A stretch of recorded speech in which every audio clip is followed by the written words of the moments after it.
He was behind the door at first because there was too many people. There's too many people in the room. He was hiding behind the door. I said, Eddie, come.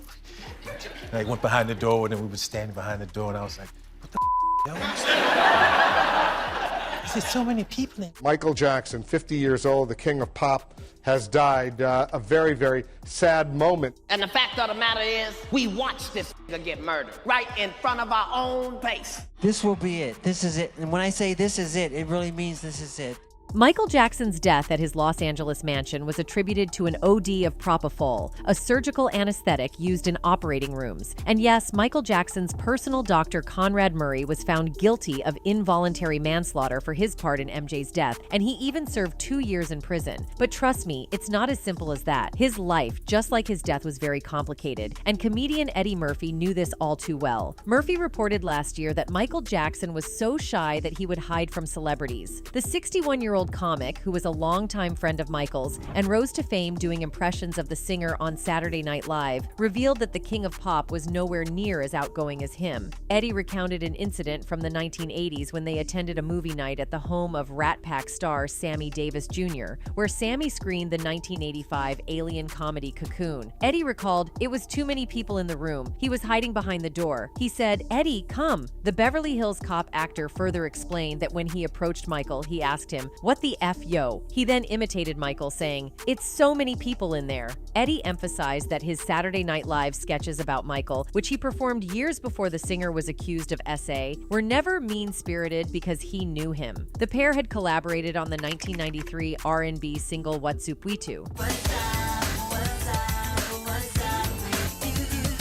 Meanwhile, the Jacksons are still seeking answers, and a proper explanation for what really happened to MJ Janet Jackson definitely feels like MJ's death may have been a setup, but she's not the only family member who believes that. MJ's sister LaToya did also spill that there was definitely something fishy about her brother's death. In an interview, she once revealed, Conrad Murray is simply the fall guy.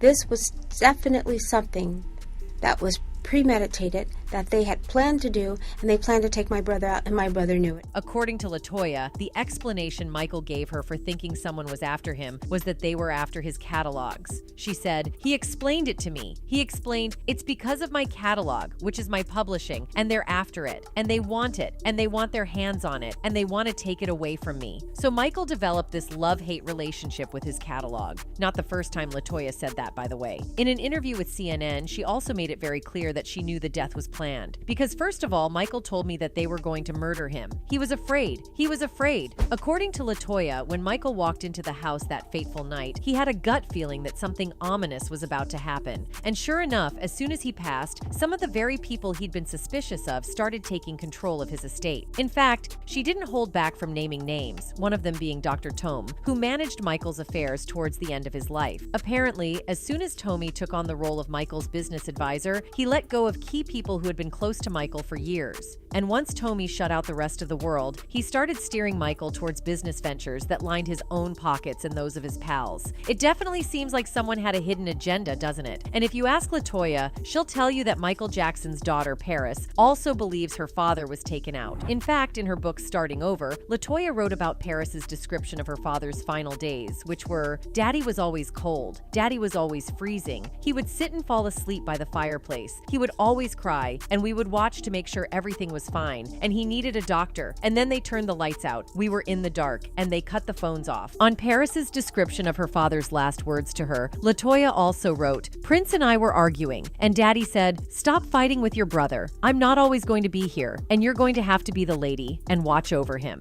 As for what Paris herself said, she was asked in an interview with Rolling Stone whether she believed the death was a setup, and this was her answer: "Absolutely, because it's obvious. All arrows point to that. It sounds like a total conspiracy theory, and it sounds like BS. But all real fans and everybody in the family knows it was a setup." Then when asked who she thought might have wanted her father dead, she replied, "A lot of people." Paris also added that she hopes to one day get answers that will at least provide some justice for her dad, saying, "I definitely do want justice, but it's a chess game, and I'm trying to play the chess game the right way. And that's all I can say right now." I mean, for all these family members to say that MJ's death was a setup, there's definitely something there. Other Other than the family members who've made it clear that it was all a setup, another person who has openly suggested that the death was definitely planned was Kanye West. Of course, we all know him for his very controversial Twitter rants, and in one of them he was like, "MJ told you about Tommy before him. Kim saved my daughter's life in the name of Jesus. Is God's choice only. I will live for my children. Chris, I'm in Cody. If you're not planning another one of your children's Playboy shoots." Kanye was definitely referring to MJ's bitter feud with former Sony CEO Tommy Mottola, who worked with him from his 1991 Dangerous album to the release of Invincible 10 years later. It didn't quite end well, and MJ himself even called him out. Tommy Mottola is the president of the record division. He is he's a racist, and he's very, very, very devilish. MJ also said in 2002 when he was in London, "I owned half of Sony's publishing and I'm leaving him. And they're very angry at me because of it, but I just did good business, you know?" Now, fans wouldn't be shocked to suspect that Tommy might have had a hand in MJ's demise because his questionable behavior wasn't limited to just MJ. Tommy had a reputation for being unpleasant with several people in the music industry. While many incidents remained undisclosed, MJ publicly called him out multiple times. One can only imagine the extent of Tommy's actions towards someone who dared to challenge him.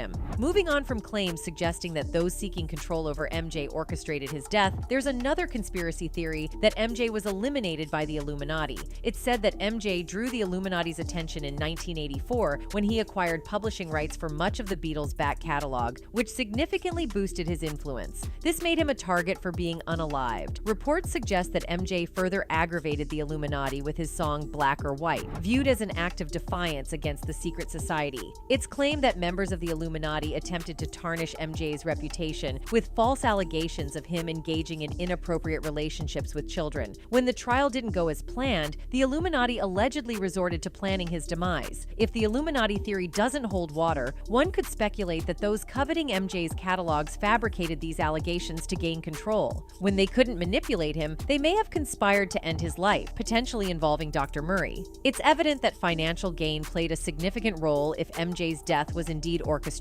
as many individuals profited from his demise, unlike what they would have received had he been alive. Allegedly, those keen on exploiting MJ's death even went as far as forging his will to ensure they retained control over everything. You see, a video has been making rounds on the internet showing Cat Williams releasing some truth missiles about the passing of Michael Jackson. In his usual no-holds-barred style, Cat Williams insinuated that the pop icon was eliminated by some of the industry players right before our very own eyes. And the fact of the matter is, we watched this get murdered right in front of our own face. And the nigga knew it was finna happen. He told us and we didn't know. Though all evidence points to the fact that Michael Jackson OD'd on medication, Cat Williams alleged that it was all planned. According to Cat, Michael Jackson knew it was going to happen and gave his fans hints of plans by some evil individuals to end him, but they didn't catch his drift. Cat claimed that one of the hints was when he named his last tour, "This Is It." He alleged that the pop icon knew he was at the end of his life and that he wouldn't survive to organize another tour, which is why he gave it that name. True to MJ's words, the This Is It tour happened to be his last, as he passed away in the same year that he made that announcement. The comedian observed that MJ didn't make the announcement in a celebratory manner. Instead, he sounded like he was tired of fighting the evil in the industry, and he had given up. So, Cat Williams appears to think that MJ's passing was pre-planned by the industry greats who disliked the power he wielded. For context, during his final months in a high-profile press conference, Jackson thrilled fans by announcing his This Is It concert residency at London's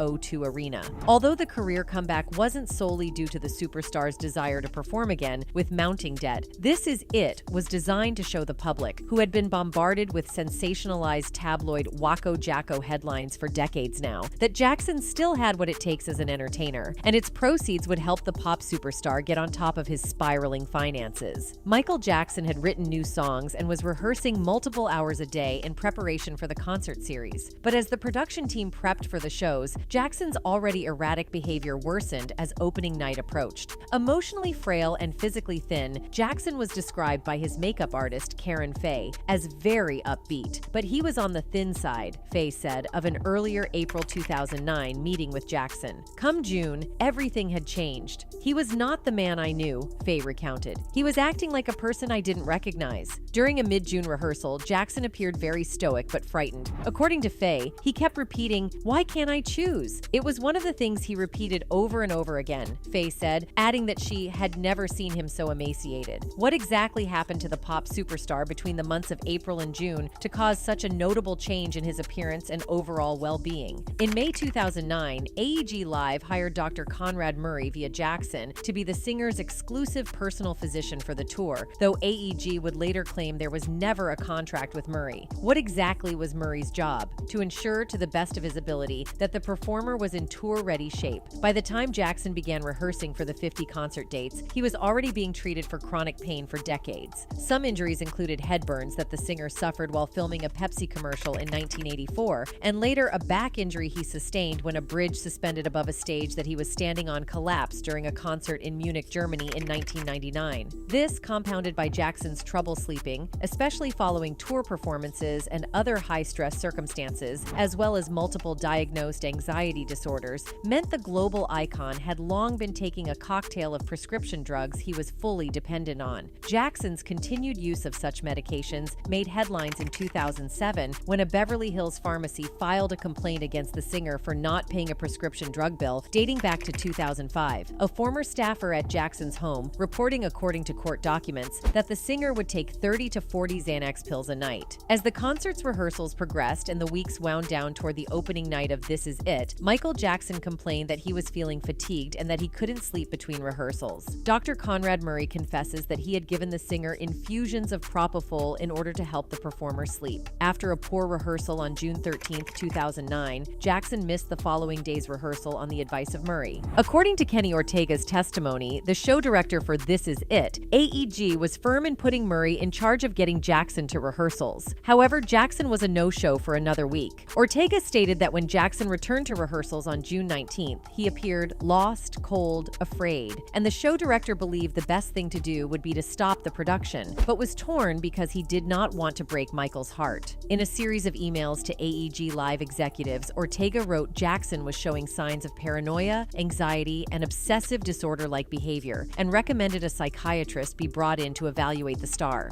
At a meeting at Michael Jackson's home on June 20th, Ortega recounted that Murray believed Jackson was physically and emotionally capable of handling all his responsibility as a performer, and that Murray should be the only one to make such decisions. After almost a decade's break in Jackson's music and performing, as well as an intense period that sought to take down his legendary career during his trial for alleged SA, the biggest superstar in the world needed to triumph in a comeback like no other. The stakes were as high as ever, and this comeback was simply too big to fail. The show must go on. Michael returned to rehearsals on June 23rd, apparently a very different man. I was overjoyed at his energy, his state of mind, his enthusiasm, Ortega stated. Dr. Murray later admitted he had stopped using propofol to induce sleep for Jackson for the 2 previous nights. A sleep expert confirmed that a person can recover quickly from heavy use of the drug. On June 24th, Jackson left his home around 7 p.m. and traveled to the Staples Center in downtown Los Angeles for what would be his final rehearsal. Many in attendance recalled the singer as continuing to be in good shape as he ran through the show. The rehearsal ended around midnight, and Jackson hugged his dancers and thanked the crew. Then the music icon returned home, where he greeted a small group of fans who had gathered outside his rented mansion. The sold-out shows were scheduled for just a few weeks, and for the first time, Michael felt positive and on his way to giving audiences the type of performance he felt they deserved. On June 25th, in the early hours of the morning, Michael began complaining of fatigue.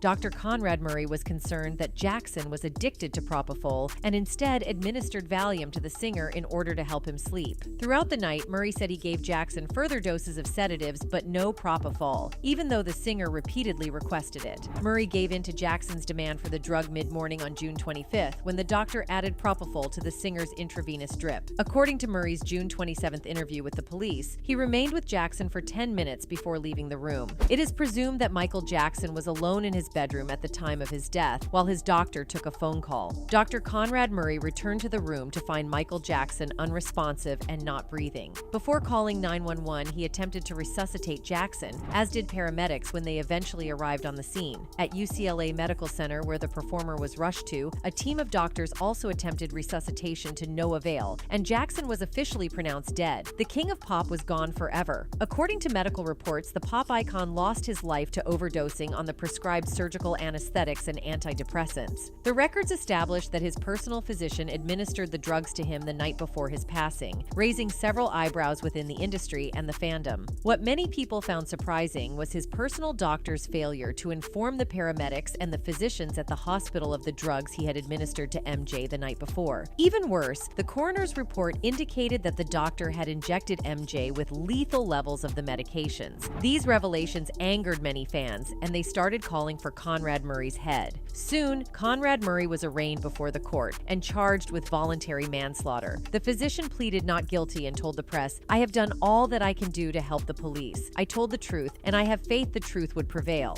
Murray's trial lasted for 6 weeks, with the jury given an extra 2 days to deliberate on the matter. On the 29th of November 2011, Murray was convicted and sentenced to 4 years in prison for voluntary manslaughter. The prosecution argued that it was Murray's injections that caused the icon to lose his life, and therefore pushed for a stiffer punishment. However, the doctor's defense argued that he should be put on probation instead of prison because he had no criminal record. As expected, the 4-year sentence angered the family and fans, as they thought that Conrad deserved worse punishment than what was handed to him. The rumor mill then went into overdrive with a million explanations and theories about MJ's passing. One prominent theory surmised that MJ was eliminated on purpose, and the doctor was in on the act all along. One person commented on it saying, "It's sad that a person can become nothing more to people than a dollar sign. This man's whole life he was used by so many, even people he loved and trusted. And when they were almost through with him, they labeled him a monster, so no one would trust him. And through all this, all he wanted to do was perform, make music, and help people." A second person added, "I do believe Michael Jackson's death was set. They wanted his music catalog because Michael Jackson was worth more money dead than alive. The world misses him dearly." Anyway, that's it for this video, folks. Bye.